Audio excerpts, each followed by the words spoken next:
What if I told you the untold history of this world?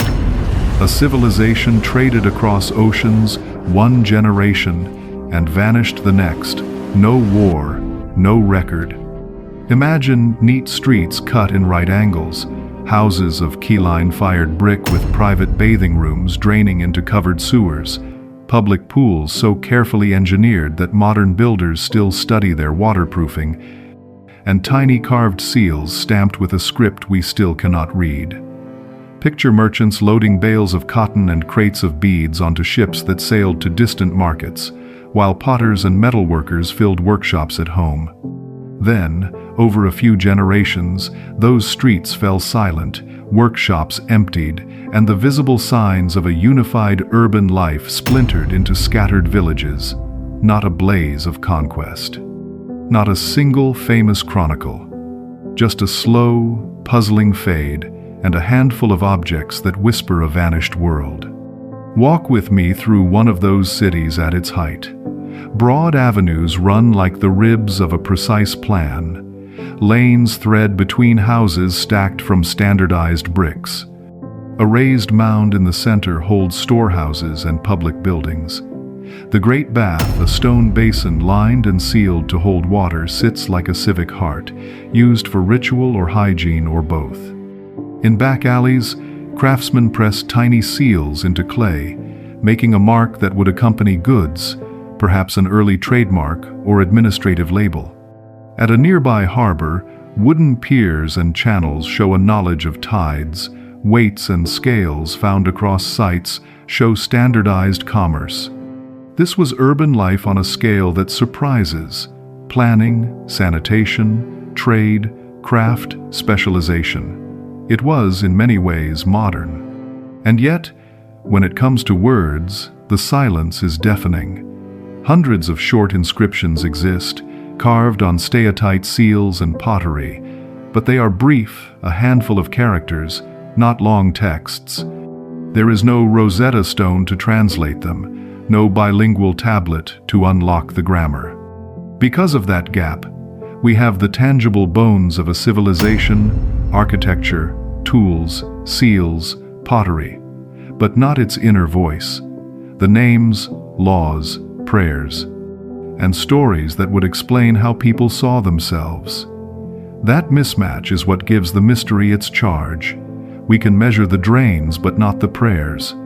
We can follow trade routes but not read the receipts. When we look at myths and legends, it's easy to dismiss them as imagination. But what if these stories are echoes of real events, passed down for thousands of years, changing slightly with each generation, yet preserving a kernel of truth? Take the Great Flood stories. Nearly every culture across the globe, from Mesopotamia to India, from Native Americans to the Chinese, speaks of a catastrophic flood that wiped out most of humanity.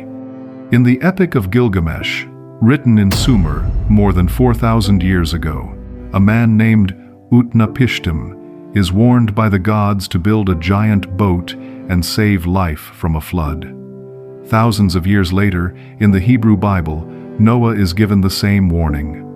In Hindu tradition, Manu is told by a god in the form of a fish to build a ship and save the seeds of all life. How is it that people separated by oceans and continents all remember the same disaster? Archaeology gives us some hints. Geologists have found evidence of massive flooding at the end of the last ice age, about 12,000 years ago, when melting glaciers caused sea levels to rise rapidly. Entire coastlines sank beneath the waves, erasing settlements. This could be the memory that turned into myths of floods and drowned cities. Places like Dwarka in India, Yonaguni in Japan, and even the legendary Atlantis may reflect these submerged worlds. Then there are legends of giants. Ancient Greek texts speak of the gigantes, beings of enormous size. The Bible describes the Nephilim, giants who were on the earth in those days.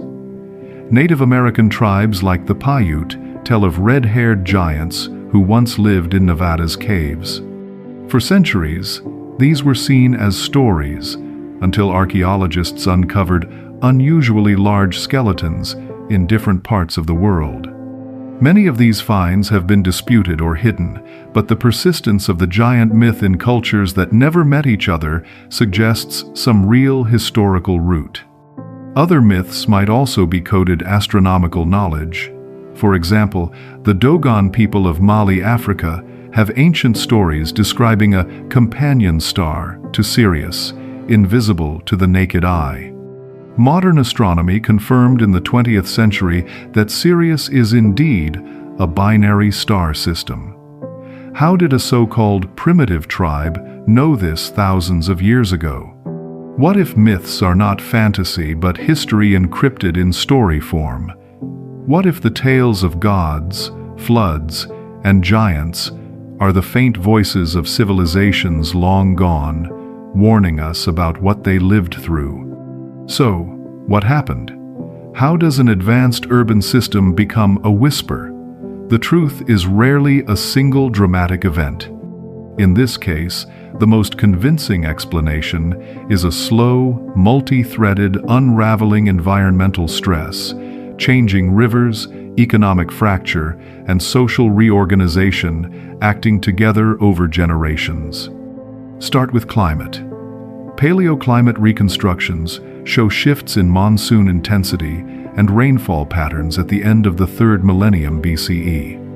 If agriculture depends on reliable rains and river-fed irrigation, a sustained weakening of monsoons can lower yields year after year. Reduced harvests mean less surplus to feed urban populations, less grain to store in public granaries, and less surplus to trade. When subsistence becomes precarious, cities are the first to feel strain. Large populations cost more to sustain, and the complex logistics of urban life, granaries, drainage maintenance, public works become difficult to support. Then, think about rivers. Several major sites were built beside rivers that later moved, silted, or changed course. Rivers are not merely water, they are transportation, trade routes, and the lifeblood of irrigation. If a river shifts its channel through gradual sedimentation or sudden tectonic change, a once thriving port can be stranded from navigable water, and irrigation networks can fail.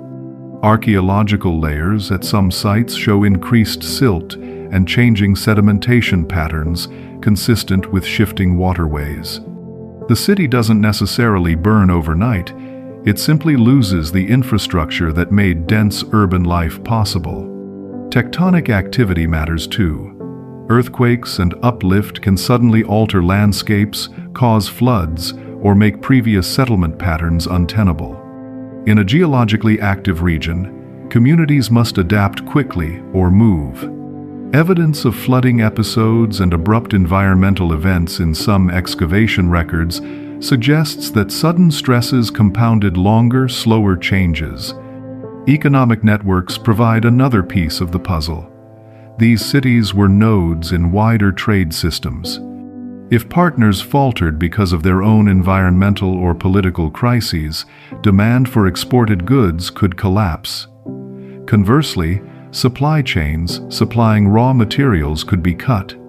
Over time, archaeologists observe a drop in imported luxury items and a decline in the uniform, high-quality crafts that once defined urban production. That points to a weakening of long-distance commerce, which in turn undercuts urban specialization and prosperity. And then there is social reorganization. The uniformity of brick sizes, weights, and planning hints at supralocal norms or systems, perhaps shared commercial standards or administrative practices. These systems depend on cooperation and resources to maintain public works. Under sustained stress, the costs of maintaining large-scale infrastructure may have outweighed benefits.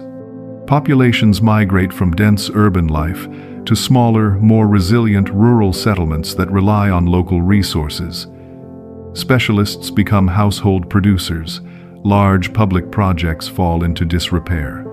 Over generations, the cultural coherence that made the cities recognizable in the archaeological record fragments and disperses.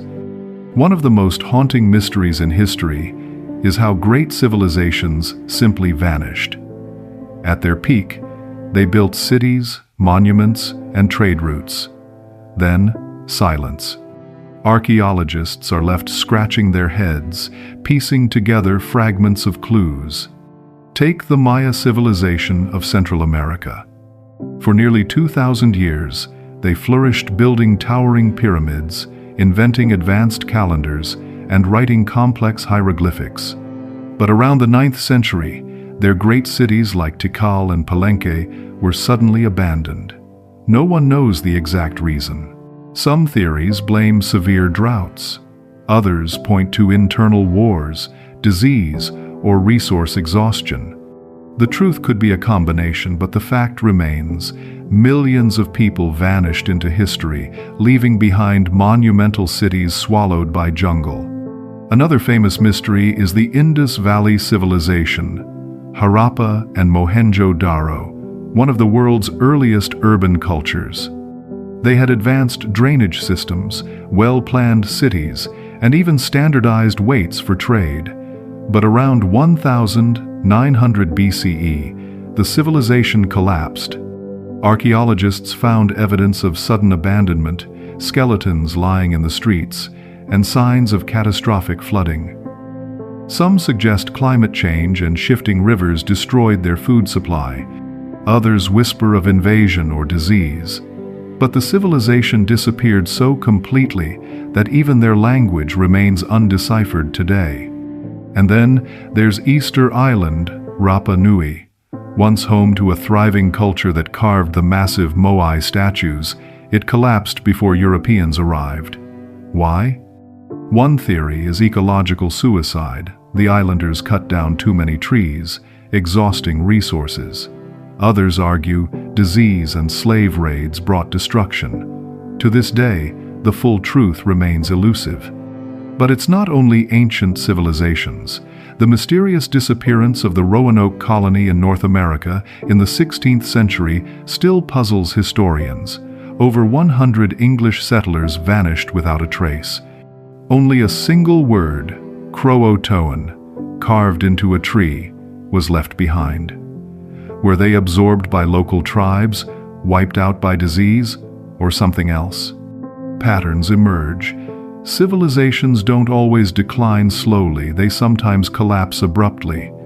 Drought, famine, invasion, climate change, disease, or even cosmic events like comets or volcanic eruptions could all be culprits. Some researchers even wonder if unexplained disappearances hint at something more extraordinary events beyond our current understanding. The sudden silence of these civilizations feels like a warning. If even the mighty could fall so quickly, what does that mean for us? We should be cautious about dramatic alternatives. A sudden, continent-wide war would leave burn layers, weapons, and mass destruction signatures. Mass extermination by disease would show different kinds of burial patterns, and if preserved, genetic signals. The current archaeological record of core sites does not show consistent evidence for continent-spanning warfare or a uniform mass death event. Instead, the evidence tilts toward gradual transformation and adaptation. Across the world stand unfinished monuments, massive stone temples, half-carved statues, and incomplete pyramids that seem frozen in time. They raise a haunting question. Why would ancient civilizations invest so much effort in colossal projects, only to abandon them midway? Take the unfinished obelisk in Aswan, Egypt. It lies embedded in solid bedrock, larger than any obelisk ever successfully erected. If completed, it would have been nearly 137 feet tall and weighed over 1,000 tons.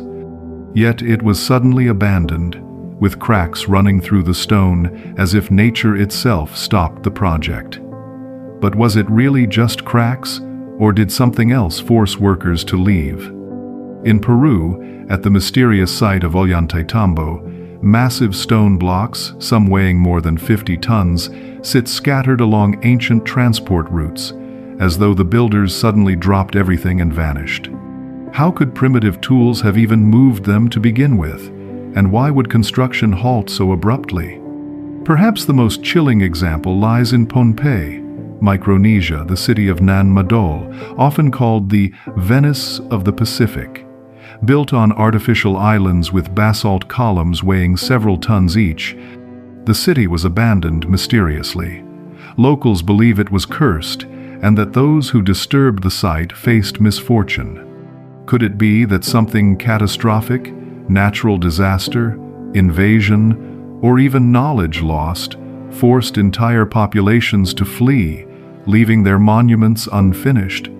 These incomplete structures feel like messages from the past, whispering that something happened, something sudden, powerful, and unexplained, that wiped away entire efforts of civilizations. Were these people victims of cataclysmic events, or did they know something so terrifying that they abandoned their greatest projects forever? Rediscovery of these cities adds another twist. Buried under later settlements, silt, and sand, these urban centers lay hidden until modern excavations revealed them. Each dig produced jewels, the Great Bath steps, the precise street grids, thousands of seals with animal motifs, but also new questions. Why no explicit palaces bearing royal names? Why such region-wide standardization without obvious central inscriptions? Why writing that resists translation? Those unanswered questions are part of the story. They remind us how much of the past can vanish, and how archaeology is a practice of patient reconstruction. Now imagine walking into a museum and finding an artifact that doesn't belong, something that shouldn't exist given its supposed age. Historians call these out-of-place artifacts, and they challenge everything we think we know about human history. For instance, the Baghdad Battery, discovered in Iraq, dates back more than 2,000 years. It looks like a simple clay jar, but inside were copper cylinders and iron rods. When reconstructed, it worked like a primitive battery capable of producing electricity. But electricity was not officially discovered until thousands of years later. So who taught ancient civilizations to harness electrical power? Even more puzzling is the Antikythera Mechanism, often called the world's first computer. Found in a shipwreck off Greece, it is a complex device of gears and dials dating back to around 100 BC. Modern analysis shows it could accurately predict solar eclipses, moon phases, and planetary movements. Scientists still struggle to explain how such advanced engineering existed over 2,000 years ago when similar technology didn't appear again until the 14th century.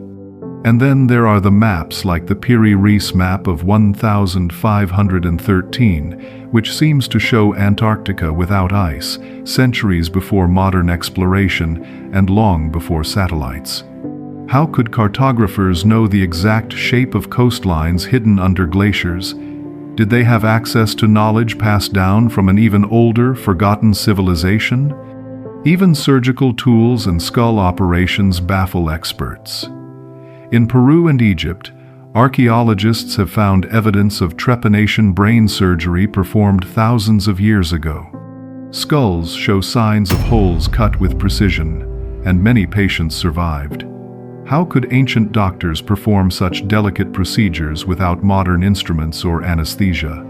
These discoveries paint a strange picture. Maybe ancient civilizations were not primitive at all. Maybe they had technologies and sciences that rival or even surpass our own. But if that's true, then the bigger question remains, where did that knowledge go? Did it vanish with civilizations that collapsed overnight? Was it deliberately hidden? Or are we only rediscovering fragments of a far older human story? Throughout history, nature has preserved whispers of civilizations that no longer exist.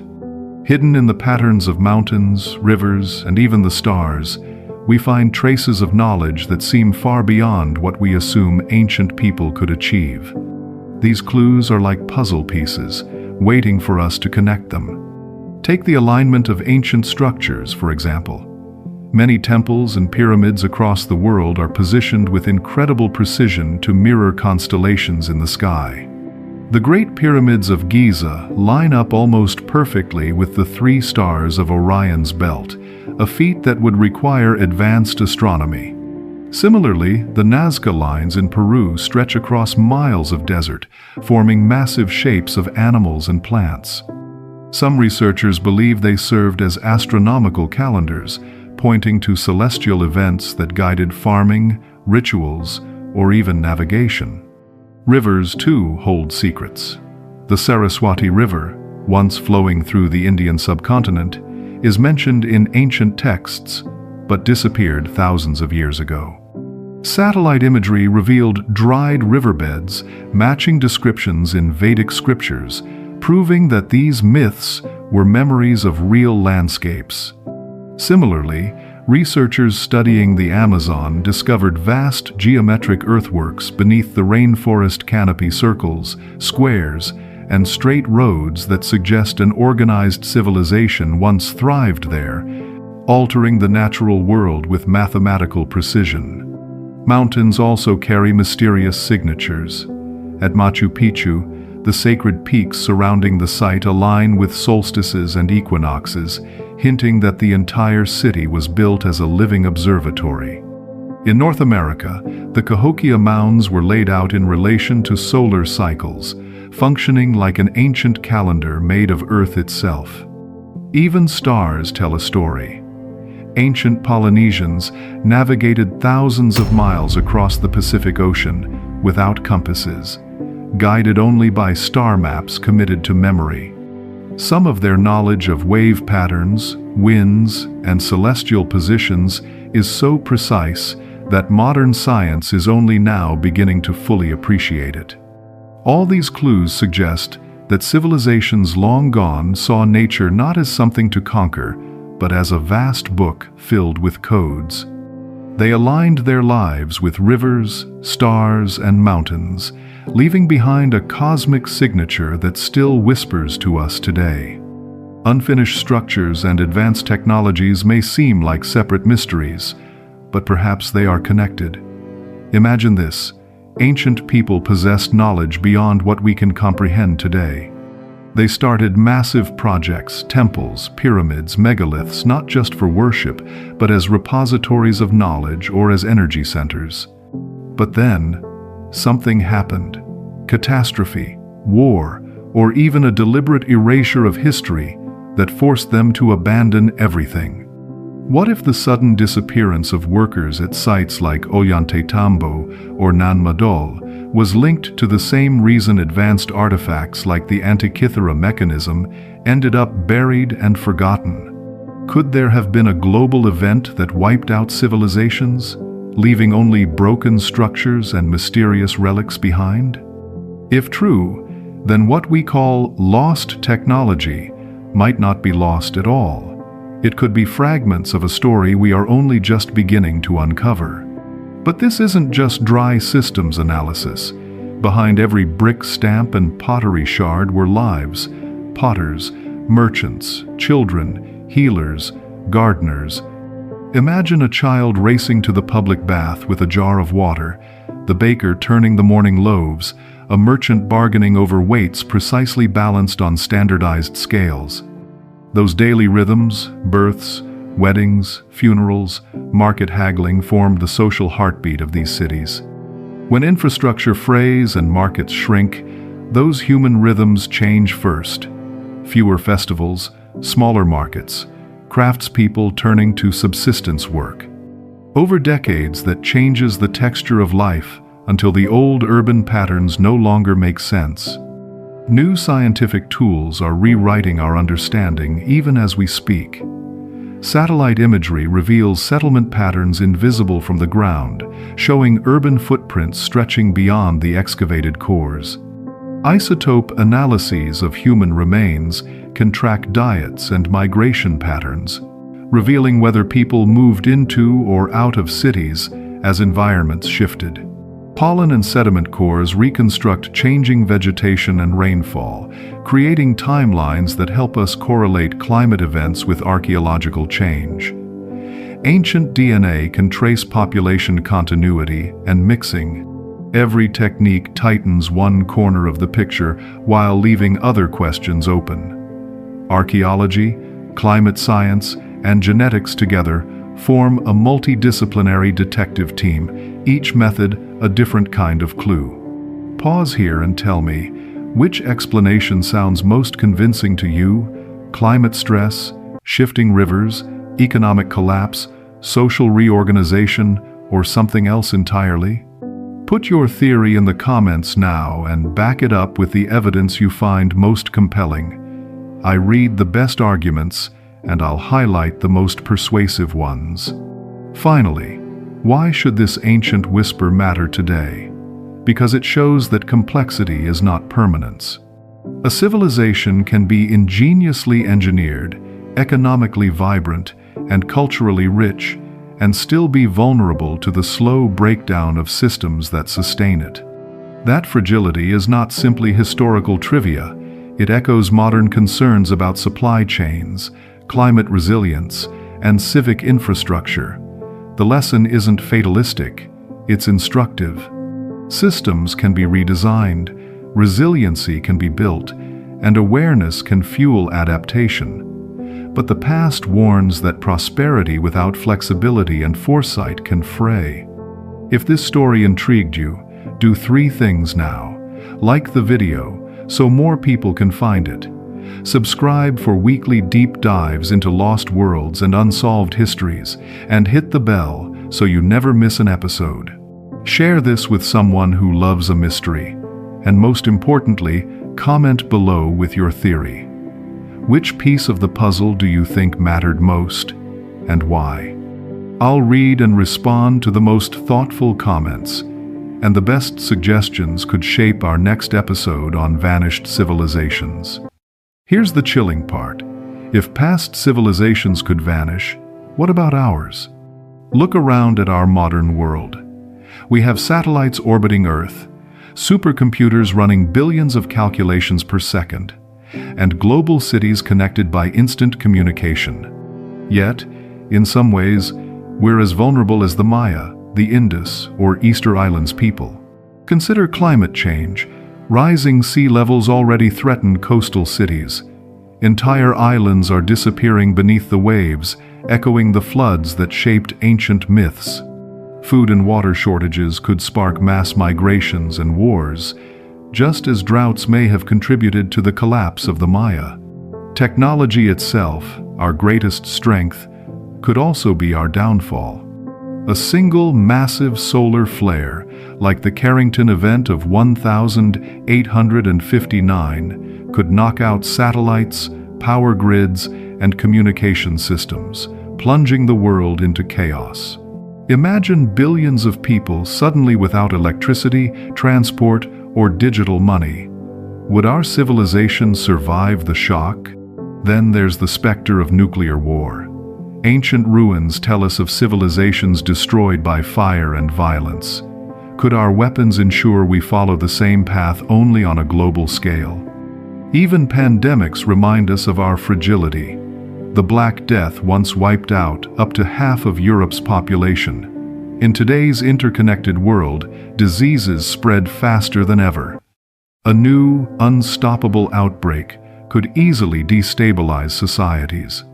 And yet, what might remain of us thousands of years from now?